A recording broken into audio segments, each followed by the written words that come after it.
पंडित रहते बहुत गरीब रहते हैं, उनके कोई धन नहीं, मतलब कोई कन्या के धन नहीं रहता, तो कहीं कि शादी के लिए यहाँ ढूंढे वहाँ ढूंढे, बड़ा परेशान रहे। एक दिन देखिए उनके दरवाजे एक फकीर आए, तो फकीर पूछे पंडित जी काहे तुम उदास परेशान बैठे हो? कहते कहा बताइए माँ बिटिया बड़ी सुंदर है, बड़ी सुशील है, लेकिन धन की कमी के कारण उसका कहीं विवाह नहीं हो रहा है, परेशान है।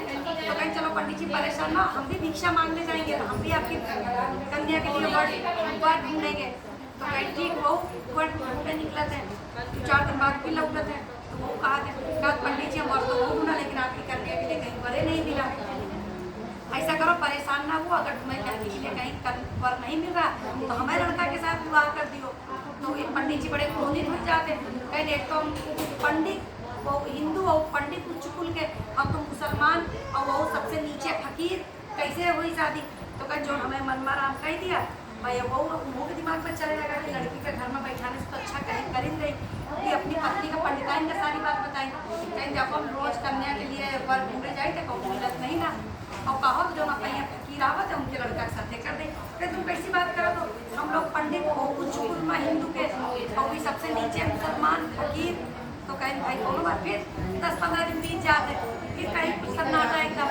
तो भी सोचा था कि लाओ लड़की के घर में बैठाए रखने से तो अच्छा है कि हम जो है कर ही दें, अब कहानी हो जाएगी तो फिर उसके बाद जो है कहे कि चलो हम शादी करने के तैयार हैं, कहीं नहीं लड़का मिला तो किसी से मुसलमान से ही कर देंगे।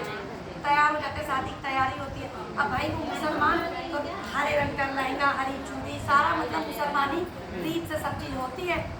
अब शादी की तैयारी है, जब शादी में मुसलमान के कबूल किया जाता है निकाह पढ़ के, जैसे निकाह पढ़ी जब कबूल करे एक बारी आई तो वो बेचारी कुछ बोलबे न करे, परेशान, लेकिन उसकी जितनी सखी सहेली रहती जबरदस्ती किसी तरह हाँ करवा देती हैं। शादी हो जाती है, विदाई हो जाती है।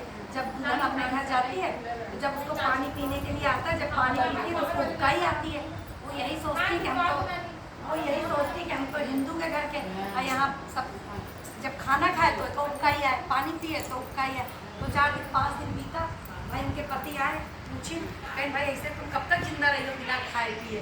उसको खाए पड़ी, कहीं हमको अपने मायके छोड़ा चल के, हम खाते तो हमको उबकाई आती है। कहीं चलो लेके गए अपने घर, अपनी माँ के पास बैठती अपन पूरा भाई दुख की कथा सुनाती है। कह अम्मा हम वहाँ पानी पी तो मैं उबकाई आवत थी, खाना खाई तो मैं उबकाई आवत, हम खाई पी नहीं पाई, हम कहीं रह दियो। तो कह अम्मा या हिल जाए तो वापस जाए। तो कहीं बिटिया अगर हम तुमको अपने घरे रख पाए तो काहे मुसलमान के घर में तुम्हारी शादी करी, हम मजबूरी सब रख पाएंगे, जहाँ तुम्हारी शादी हो गई तुमको वहीं रहना पड़ेगा। तो कहें ठीक है अम्मा हम जा तो रहे ना, लेकिन हम घरे न जाए क्योंकि हम उस घर में जिंदा ही नहीं रह पाएंगे। तो कहें ठीक है। अब उनके पिताजी उनके पीछे दौड़े तो उनके पति दौड़े, और वो जंगल में पहुँच जाती है। जंगल में उनकी व्याथा इतनी ज़्यादा रहती है उनके हृदय के अंदर कि वो बहुत तेज से आह्वान करती है, कहती ईश्वर हमने ऐसा कौन सा पाप किया था कि हमको हिंदू का घर नहीं मिला, एक मुसलमान का घर मिला। अगर हमने कभी पूजा पाठ तपस्या की है तो ये धरती फट जाए और कहीं न जाए इसी में समा जाए। तो वही तरह तुरंत धरती फट जाती है, उसी में समा जाती है। जैसे उसमें समा जाती है ना, उनका पति भी बचाने के लिए दौड़ता है और बाप भी उनको बचाने के लिए दौड़ता है। तो जब पति दौड़ता है ना तो उसके हाथ में पंजा आता है, अपनी पत्नी का पंजा पकड़ पाते हैं। और जब बाप दौड़ते हैं तो मट्टी की ढेलिया आती है। इसीलिए अवसान मैया की पूजा हिंदू और मुसलमान दोनों करते हैं। हिंदू मिट्टी की ढेलिया से पूजा करते हैं, मुसलमान पंजे का थापा लगा के पूजा करते हैं। तो अवसान मैया जैसे उनका पूरा करें सबका करें।